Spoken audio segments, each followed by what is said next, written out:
Welcome aboard Free Dive with Seapoint Digital, your go-to podcast for deep dives into the world of digital marketing. I'm Christy. And I'm Anna Lynn. Your hosts navigating through the currents of growth, strategy, and innovation in the digital realm. We're going to talk. We're going to laugh. It's going to be a good time. Let's dive in. Hello, welcome back to a new episode and a new year with the Free Dive podcast. Thank you so much for being here. I hope that everyone had a nice couple of weeks off. If you're not from New England, which I know because of analytics that not everybody is, I've got some people far away.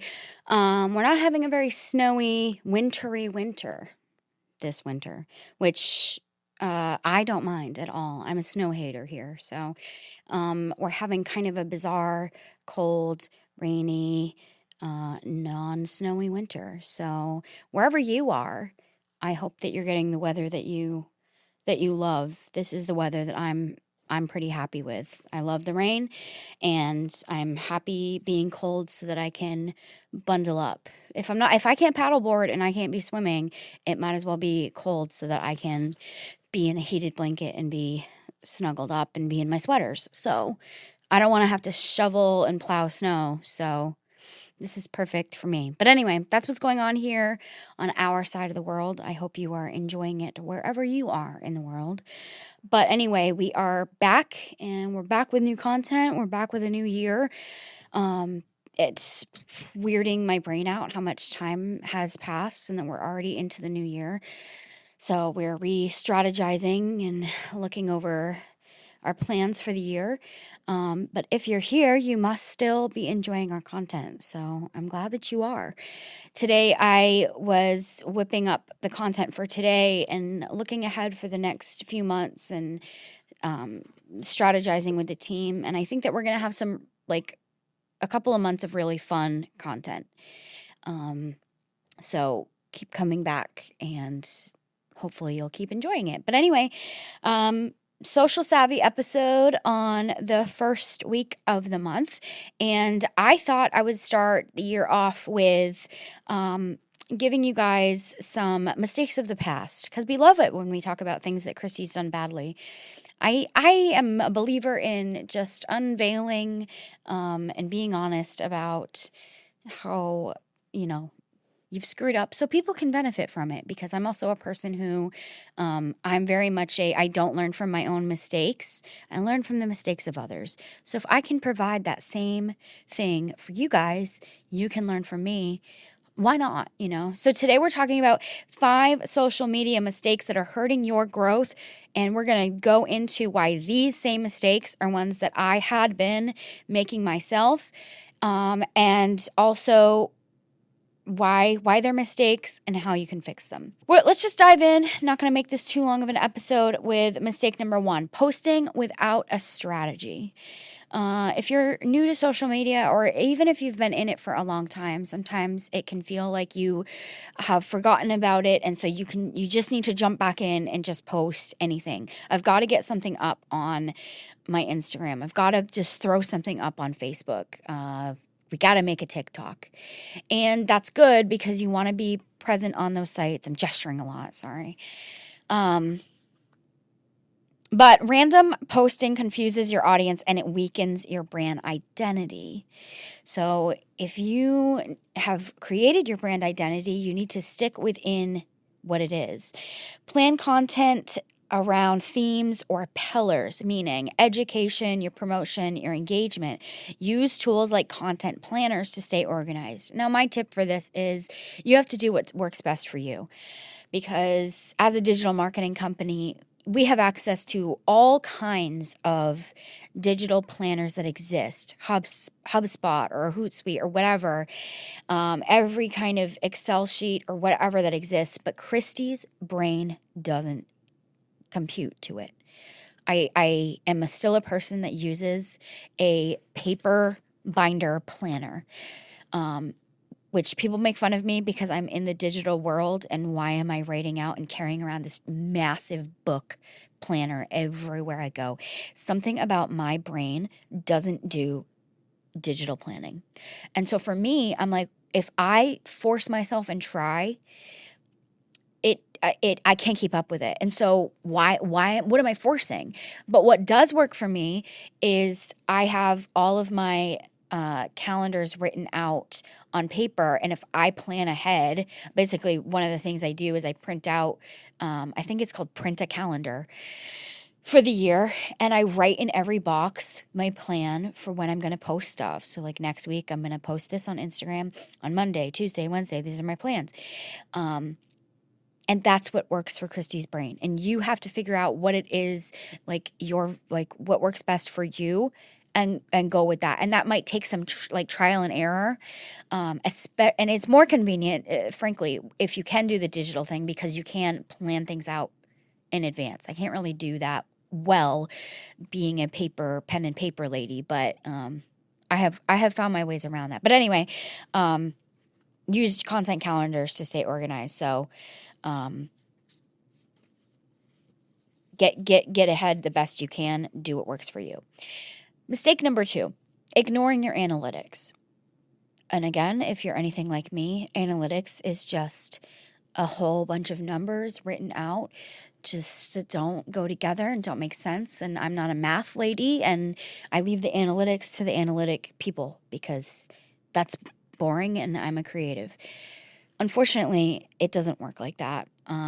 You have to use analytics to your benefit. There are stories in the numbers. So what are the stories telling you? Where can you find the best analytics?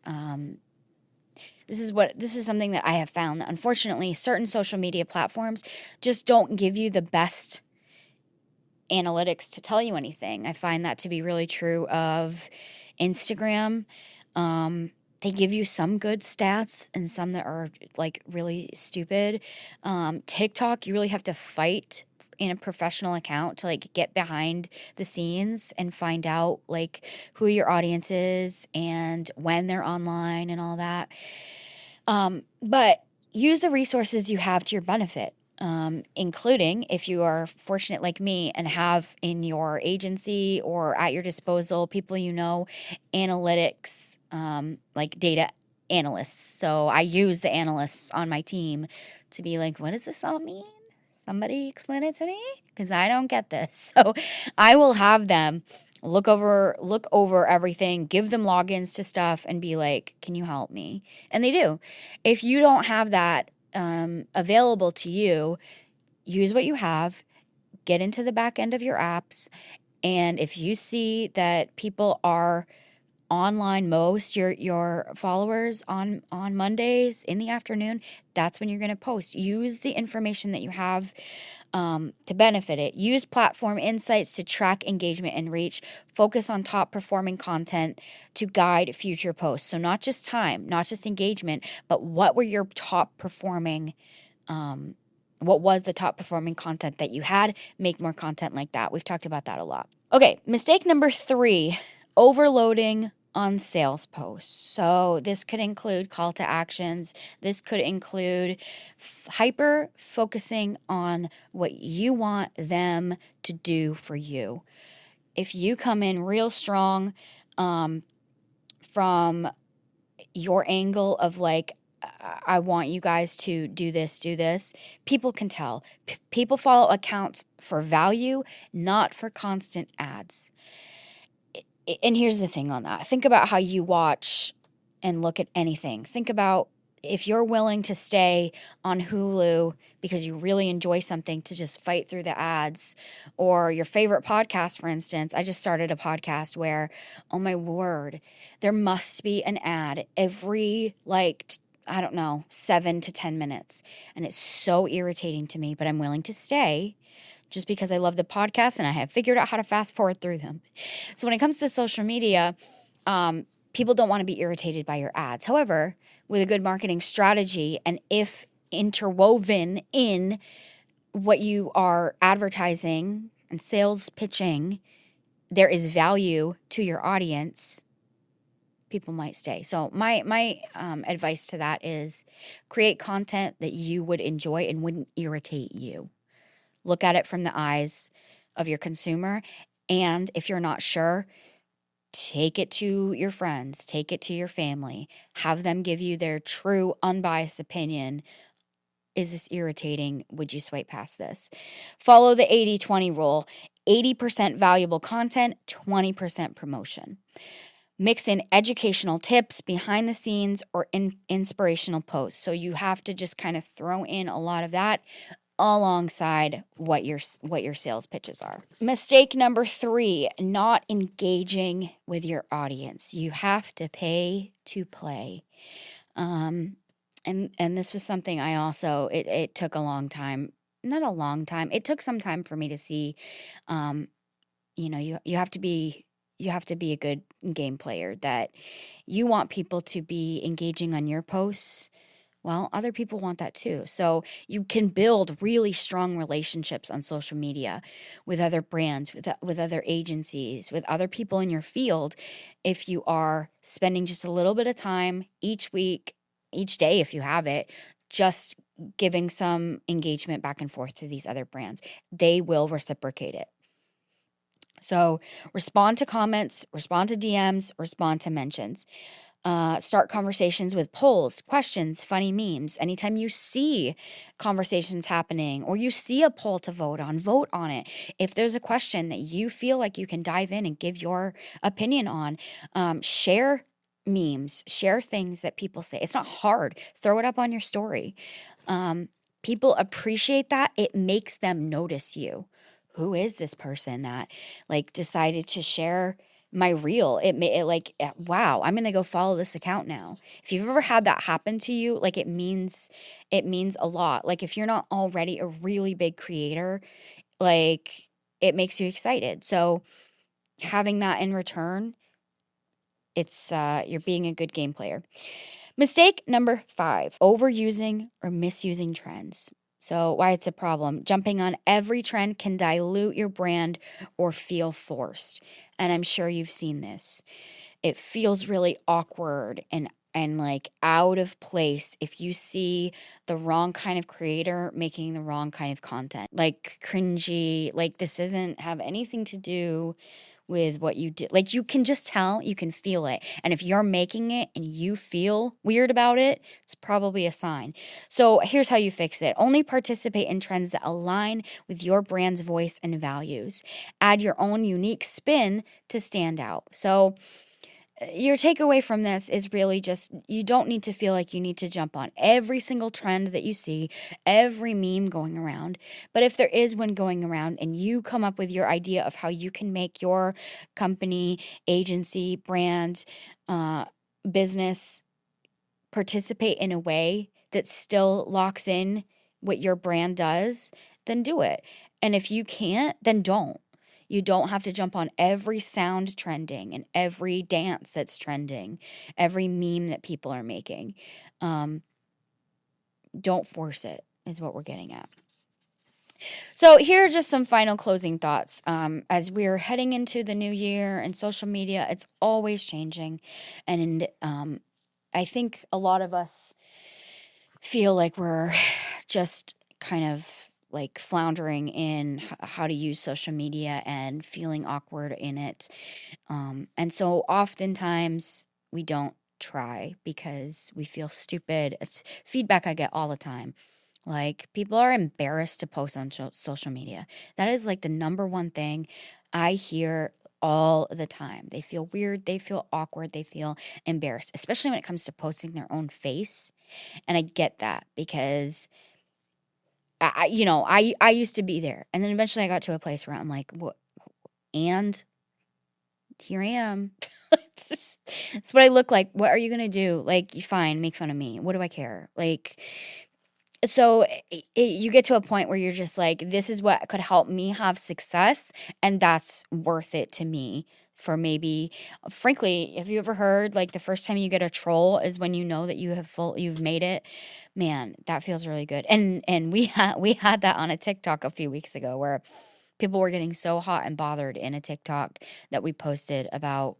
It was feeling people getting political over AI stuff, and I'm just yeah, we're making it. We have bothered some people. It's just It's stupid stuff, and it's like really nothing that matters. It wasn't even a hot opinion, but that's always the fear. Like anytime you post, it's just like, are people going to be offended by what I said? Are people like going to hate this photo of me or this video? Are they going to send it somewhere and make fun of me? Do it. Do it. Whatever. So don't don't overthink it too much, which sounds counterintuitive because I'm telling you to think about it. So I apologize. But here's just a recap on all of that, where mistakes that we are avoiding making is posting without strategy, ignoring your analytics, overloading on your sales posts, not engaging enough with your audience, and overusing and misusing trends. So those are things that we are leaving in 2024, and we're going to improve together in 2025. There's always room for improvement, right? Always, for all of us. I don't care how long you've been doing this, or if you're brand new to it. Mistakes are just opportunities to grow. That's how we're going to view it. That's how we see it. You can work on and fix one or two of these things. There's always room for improvement. And keep on working on your calls to action. And you will, if you keep on working on these things, especially consistency, eventually you will see growth. So I believe in you. I'm here by your side, and tag me in any social media post ever that you want, at C-Point Digital, and I'm happy to like it, comment it, share it, critique it, whatever you want. I'm here to support you. So thank you for being here. We'll be back. We will be back. Keep coming back. And if there's specific social media trends, whatever, that you want me to give my unsolicited opinion into next, happy to do that. I'm here for you. So we will be back, and we'll see you guys next time. It's the end. No, it's not. There's more. There's always more. Don't be sad. You can catch our full video interviews on our YouTube channel. Come find us. And don't forget to subscribe, like, and share with your friends so that we're not sad. And follow us on TikTok. And Instagram. It'll make your day happier, promise. And we'll know if you do. Until next time.